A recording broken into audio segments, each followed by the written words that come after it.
தமிழ் சொந்தங்களுக்கு வணக்கம். இப்ப ஊர்ல வந்து வாட்ஸ்அப், பேஸ்புக், ட்விட்டர் எல்லாத்திலயும் பரபரப்பா நடந்துட்டு இருக்க ஒரு விஷயம் அப்படின்னாக்கா நம்ம ரஜினிகாந்த் அவர்கள் வந்து அரசியலுக்கு வர்றதுதான் ஒரு பெரிய பஞ்சாயத்து நடந்துகிட்டு இருக்கு. இப்ப ரஜினிகாந்த் வந்து அரசியலுக்கு வரணும்னு யாரும் விரும்பவும் கிடையாது, யாரும் வந்து சிந்தனை பண்ணவும் கிடையாது. அவரெல்லாம் வரணும்னு என்ன அவசியம்? நம்ம தமிழ்நாட்டுல ஆள்றதுக்கு வந்து தமிழன் இருக்கான். தமிழ்நாட்டுல ஆள்றதுக்கு தமிழன் இருக்கிறான். நீ வெளி மாநிலத்துல இருந்து ஆளணும் இங்க வந்து அவசியம் கிடையாது. வந்தியா, நடிச்சியா, உன் வேலையை பார்த்துட்டு பெட்டியை கட்டிட்டு போயிட்டே இருக்கணும். உன் நடிப்பை பாராட்டுறேன். நீ நல்லா இருக்கனாக்கா நீ வந்து நல்லா நடி. இன்னும் அடுத்த படம் ரிலீஸ் பண்ணா நாங்க எல்லாமே சேர்ந்து 4 வாட்டி பாக்குறோம். தமிழ் ராக்கஸ்ல பாக்குறோம், ஒன்னும் பிரச்சனை இல்ல. 4 வாட்டி பாக்குறோம் உங்க படத்தை. நாங்க வந்து நீங்க நடிக்க வேணாம்னு சொல்ல. நீங்க ஆள்றதுக்கான எங்க தமிழனை ஆள்றதுக்கு வெளி மாநிலத்துல வர்றதுக்கான அவசியம் என்ன? உங்களுக்கு பின்னணியில யாரு இருக்கா? உங்க பின்னணியை திருட்டு கூட்டங்கள்லாம் எத்தனை கூட்டங்கள் இருக்கு? எனக்கு அதுதான் முதல்ல தெரிஞ்சாகணும். இல்ல இத்தனை பேர்கள் வந்து நான் ஒன்னே பொதுவா ஒரு விஷயம் கேட்டுக்கணும் அப்படின்னாக்கா, இப்ப நாங்க எல்லாருமே கேட்கிறோம். இப்ப நீங்க பொதுவாகவே நம்ம தமிழர் இளைஞர்கள் எடுத்துக்கங்க. நம்ம தமிழ் உங்களை ரசிகரை பார்த்து கேட்கறேன்டா, ஏன்டா நாய்களை, உங்களுக்கு உங்க சோத்துல உப்பு போட்டு சாப்பிடுறீங்களா இல்ல வேற ஏதாச்சும் போட்டு சாப்பிடுறீங்களா? தமிழ்நாட்டுல எவ்வளவு பிரச்சனை நடந்திருக்கு. அவன் வந்திருக்கானு கேட்டி, அந்த ரஜினிங்கிற ஒரு ரஜினிங்கிற தலைவர் வந்திருக்கானு கேட்டீங்களா?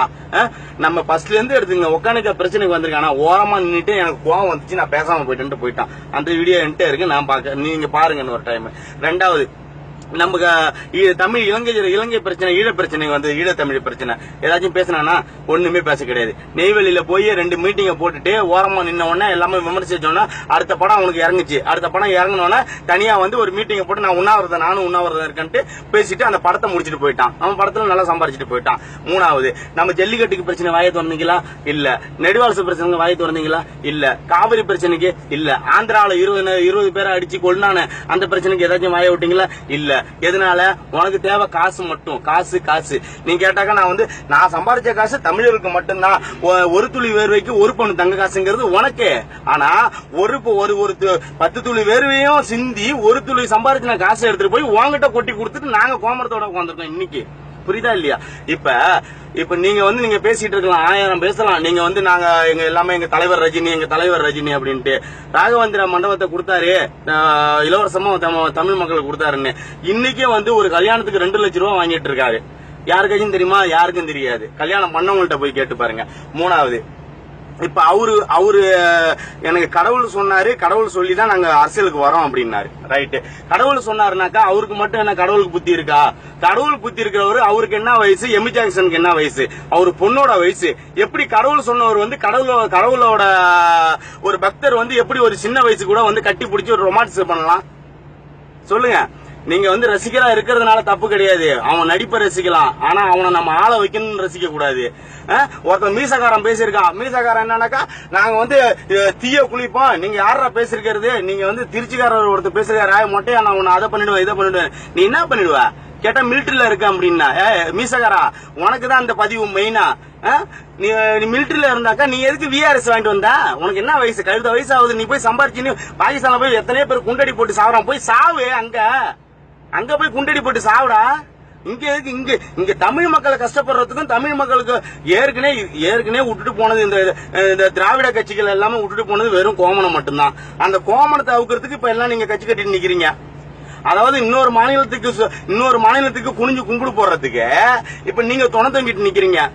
உங்களுக்கு இப்ப வழி வரதும் தெரியாது. நாளைக்கு உங்க புள்ள பிறந்து உங்க புள்ளைக்கு புள்ள பிறந்து பேரம் பசங்க பிச்சை எடுக்கும் போது அதுக்கப்புறம் சோத்துக்கு சோறு இல்லாம தண்ணி இல்லாம அதுக்கப்புறம் உங்களுக்கு புத்தி தெரியும். இல்ல, நான் ரஜினியை பார்த்து ஒரே ஒரு கேள்வி கேட்கிறேன். உனக்கு என்ன வேலை? வந்தமா நடிச்சமா நம்ம நடிப்பை வெளிப்படுத்தினோமா அதோட போகணும். அடுத்தவனுக்கு அட்வைஸ் பண்றதும் சரி, அடுத்தவனை அடுத்த மாநிலத்துல ஆளணும் சரி. ஏன் இதே இப்ப எனக்கு இந்த திராவிட கட்சி எல்லாமே பார்த்து சொல்றேன். இதே ஜெயலலிதா இருக்கும்போது நீங்க வாங்க, நீங்க அரசியலுக்கு நான் வரேன்னு சொல்லிட்டு நான் வருவோம், எப்ப வருவோம்னு தெரியாதுன்னு அப்ப வந்திருக்க வேண்டியதானே? எதனால வரல? அம்மா ரிப்பீட் அடிச்சுனா எதனால வரல?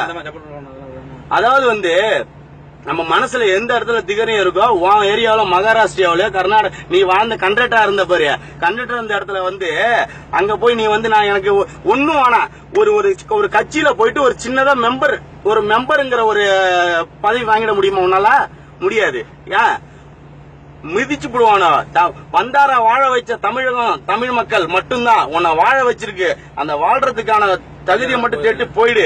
உனக்கு எவ்வளவு சம்பாதிக்கணும் சம்பாதிச்சுட்டு போயிடு. நாங்க பிச்சையா போடுறோம், உனக்கு பிச்சையா போடுறோம். எங்க காசை, உழைச்ச காசு, அத்தனை மக்கள் காசு உனக்கு பிச்சையா போடுறோம் படத்தை பார்த்து. ஆனா இப்ப எல்லாம் மக்கள் திருந்திருச்சு, புத்தி வந்துருச்சு. அவன் வந்து தமிழ் ராக்கர்ஸுக்கு அந்த ராக்கர்ஸ் போயிட்டு இருக்கான். என்னன்னா உன் பொண்ணு தமிழ் ராக்கர்ஸ் மாடு மிருகங்களை வதைக்கிறது வந்து மிகப்பெரிய பாவம். உங்களுக்கு தெரியுமா மிருகத்தை வதைக்கிறதுக்கு பாவம் அப்படின்ட்டு? ஜல்லிக்கட்டுனா உனக்கு என்னன்னு தெரியுமா? ஜல்லிக்கட்டுக்கு வெளில வந்தியா நீனு? ஏய், வெளில வந்தியாடா? முதல்ல வெளில வந்து ஒரு வார்த்தை கேட்ட எத்தனை மக்கள் போலீஸ்காரன் அடிச்சு, எத்தனை மக்கள், எத்தனை பெண்கள் இறந்தாங்கன்னு உனக்கு தெரியுமா? அதுல வெளில தெரியாத பல விஷயங்கள் உனக்கு இருக்குது. நான் ஒன்னே ஒன்னு சொல்லிக்கிறேன். நீ வந்து உன் மருமகனும் சரி, உன் மகளும் சரி, நீயும் சரி, எல்லாம் பச்சை துரோகிக, தமிழர்களுக்கு செய்யற பச்சை துரோகம். உன் மக ட்விட்டர்ல போட்டிருந்து, உன் மக ட்விட்டர்ல என்ன போட்டிருந்தது தெரியுமா? மாடை வதைக்கிறது மிகப்பெரிய பாவம். மாடை பத்தி உன் பொண்ணுக்கு உனக்கே தெரியாது. முரட்டு காலையில படம் நடிச்சு காலையை அடக்கிட்டாக்கா நீ உனக்கு மாடை பத்தி தெரிஞ்சிருமா? உனக்கு ஒரு படம் ரிலீஸ் ஆகும் போது உனக்கு ஒரு காரணம் வேணும். இப்ப 2.0 ரிலீஸ் ஆக போது அதுக்கு ஒரு காரணம் வேணும். அந்த காரணத்துக்காக நீ வந்து இப்ப வந்து நீ நடிக்கிற நாடகம் பச்சை நாடகம்டா, பச்சை நாடகம். இதுதான் உனக்கு கடைசியா கொடுக்கற சான்ஸ். இதை விட ஓடி போயிடு. இதுதான் உனக்கு லாஸ்ட். நீ கட்சிக்கு வர, அரசியல் பண்ற, சிஎம் ஆகுறான், கவர்னர் ஆகுறான், நீ வந்து நான் வந்து எல்லாத்தையும் மட்டைய ரெண்டா கிழிச்சிடறேன்னா உன் வயசுக்கு தகுதிக்கு மீறி நடக்கிற. உன் வயசுக்கு தகுதி மீறி நான் பேசணும் வேண்டிய கட்டாயத்துக்கு ஆளாயிட்டேன் நானு. இதுதான் உனக்கு லாஸ்ட் அண்ட் ஃபர்ஸ்ட் வார்னிங்கா இருக்கணும். இனி உனக்கு எவனையும் பேச முடியாது.